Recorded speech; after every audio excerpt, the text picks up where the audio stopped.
Eto, naglabas ng statement itong si Inday Sayad at galit na galit, ano? Galit na galit siya sa Abante News.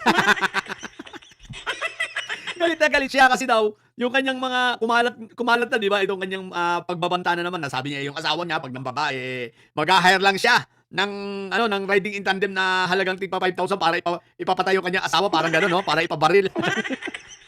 So, sa madaling salita, ayan ang sabi ni Inday Sayad, splice daw. Hindi daw kumpleto ang ano, konteksto. O, di ba? Tataka-taka ka naman, Inday Sayad, wala kang pinagkaiba sa mga tauhan mo, di ba? Pareho kayong mga bobo na nahuhuli sa bunganga. Si Marco Tae, pinakulong ang sarili, di ba? Si Chupetra, nagdadaldal, ipinahamak din ang sarili. Tapos ngayon, naghahanap ng areglo. Takot at ayaw ng ano, wag daw ukil-kilin sa Blue Ribbon Committee yung kanyang ano, flood control. Akala ko ba, di ba? Tapos ngayon, ayan na naman, bumanat ka na naman. Oh, ngayon pati nga yung faksili ka, di ba? Na hindi mo alam. Ngayon yung mga tao mo, mga tuta mo na nag-aaway-away. At yan, pag-uusapan natin maya-maya lang konti ha. Merong napagkwentuhan namin ng ating puting kabayo yan, okay?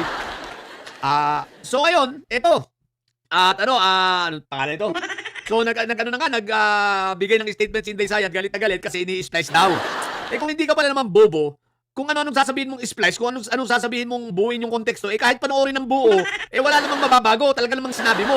Maliwanag pa sa sikat ng araw yung iyong sinasabi, yung iyong kwento. Na kapag merong ano, kapag meron na ng babae yung mistress yung iyong asawa, ipapapatay mo na lang sa halagang 5,000, di ba? Ang punto rito ay kung bakit alam mo ang kalakaran. Alam mo ang kalakaran ng mga riding in tandem. Isipin mo, alam mo na halagang 5,000 lang pala. At yan ay totoo ha. Yun lang ang halaga talaga ngayon ng ano, ng mga yung wala namang mga kwentang tao, yung mga madali lang mga itumba. Yan lang talaga ang halaga ng mga yan. Pero ibig ko sabihin, yun lang pala naman ang gusto mo pa sasabihin mo hindi kompleto ang konteksto. Ang punto lang naman dito, ang tanong ng taong bayan, ang tanong ng mga nakikinig at nakapanood, bakit alam mo? Parang sanay na sanay ka, di ba? Di ba ganyan nga kasi ang pagbabanta mo sa Pangulo, di ba? Na kung ikaw ay mamatay, may nakausap ka ng hard killer, no? May nakausap ka ng assassin, may nakausap ka ng riding in tandem, o kung ano pa man ang pwede natin itawag dyan. Basta ikaw ay may kausap na napapatay kay PBBM, kay First Lady, at kay Congressman Martin Romualdez, o di ba ka? Ngayon, pati yung asawa mo na. Pero ito, mas malupit ha, kasi nilagyan mo ng presyo, 5,000 lang. So, ang punto rito, Inday Sayad, hindi lang yung basta sinabi mo, kundi ang punto rito, bakit mo alam? Bakit mo alam ang kalakaran? Yan ba ang bunga ng intelligence fund? Yan ba ang bunga ng 612.5 million? Di ba? Kaya alam na alam mo ang kalakaran. Dahil yan ang pinalam mo, yan ang pinaimbestigahan mo kung sino at magkano kung sakaling ikaw ay may gustong ipatrabaho. Kasi alam na alam mo Sayad di ba? Ngayon, nung ilabas ng isang media, galit na galit ka. Katangahan mo yan Yan ang pagpapakita ng isang tao na sobrang bobo. Ang hilig magsalita ng kung ano-ano, hindi nakokontrol ang sarili. Pagkatapos, kapag napuna, biglang magagalit. At sasabihin na naman, misquoted siya, sasabihin, misinterpreted siya, sasabihin, ito ay political harassment, ito ay politically motivated, lahat na lang ay pinupolitika. Bagamat, ang totoong kadahilanan ay dahil sa katangahan. Di ba Inday Sayad? Tsaka okay lang yan, wag ka lang magpaliwanag. Alam naman ng taong may sayad ka Alam naman ng taong may salti ka. Higit sa lahat, alam ng taong siraulo ka. Kaya hindi magtataka ang mga tao kung yan ay gagawin mo. Bakit? Dahil sa tingin mo yan ang normal.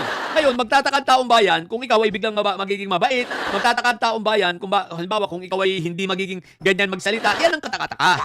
Dahil yan ay hindi mo pagkatao.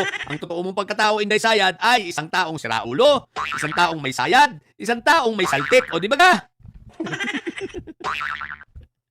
O di ba? Natawa tuloy ako. Kaya wag ka lang mag-inarte. May press statement ka pang nalalaman na kinukundina mo pang ang Abante News. Tama lang naman yung Abante News. Ilabas dahil hindi naman sila na-make news. Totoo naman ang mga pinapalabas nila. Lahat naman yan, mga nanggaling sa'yo. Di ba? Ang kagalitan mo ay yung mga aliporos na tatanga-tanga. Di ba? Yung mga nagpo-post ng interview sa'yo na tatanga-tanga kagaya ni Alvin Chipmunks, di ba? O yan, kaya nag-away sila ni Palaigit. Oy, shout out kay Palaigit ha. Inaaway na niya ngayon si Alvin Chipmunks dahil sa kabubuhan mo Inday Sayad. Dahil sa ikaw daw ay in-interview ng walang kodigo. Dahil walang kodigo, nagalit ka. Ito, sabi ng ating puting kabayo ha. Ito daw si Palaigit na si Tio Moreno ay hindi pa makamove on. Hindi pa makamove on kasi hindi siya nabayaran nitong si Alvin Chipmunks. Kasi hindi kayang ibigay ni Alvin Chipmunks yung 20,000 euro na inihingi nitong si Tio Moreno para pakasalan lang niya itong si Alvin Chipmunks at hihiwalayan naman ni Alvin Chipmunks yung kanyang kalibin ngayon, yung kanyang partner. No, so ibig sabihin, para bang bride for sale ba yan? Kaso pareho naman silang lalaki, di ba? Di groom for sale. Di ba? So ibig ko sabihin hindi nabayaran. So ngayon, kaya itong si Tio Moreno ay may galit pa pala kay Alvin Chipmunks. At ngayon, lumabas na ang galit niya, nagkaroon siya ng pagkakataon dahil nga dito sa pagkakasablay nang inilabas pa nila itong interview nila kay Inday Sayad. Mukha naman yata baka naka-live kasi. Huwag nyo kasi kung ito ay naka-live, hindi mo talaga may iwasan yun. Huwag nyo kasi ini-interview ng live si Inday Sayad nung walang komiko at hindi nakapag-rehearse, di ba? Hindi pwede sa ganun yan si Inday Sayad. Ayan tuloy. So pero nagkaroon ng pagkakataon. Itong si Tio Moreno na balikan niya si Alvin Chipmunks dahil nga si Alvin Chipmunks hindi natuloy ang plano nilang pagpapakasal. Kasi nga hindi nakabayad si Alvin Chipmunks. Sa madaling salita, ang ending, si Tio Moreno pa rin ang siyang talo. Diba? Nananatili siya sa Pilipinas, samantalang si Alvin Chipmunks nandun, tapos hindi pa siya nagkapera. Tio Moreno, balik ka na lang ulit sa pagtutulak. Doon naman sanay ang pamilya mo, di ba? Sa pagtutulak, di ba? Balik ka na lang doon. Di ba? So yun lang, so ulitin huwag yung i-interview si Sayad ng live o kaya na walang kodi ko nang hindi kayo napapahamak. At sa Abante News, kudo sa inyo, tuloy nyo lang ang inyong ginagawa at si Inday Sayad ay gigil na gigil sa inyo. Ilaw muna.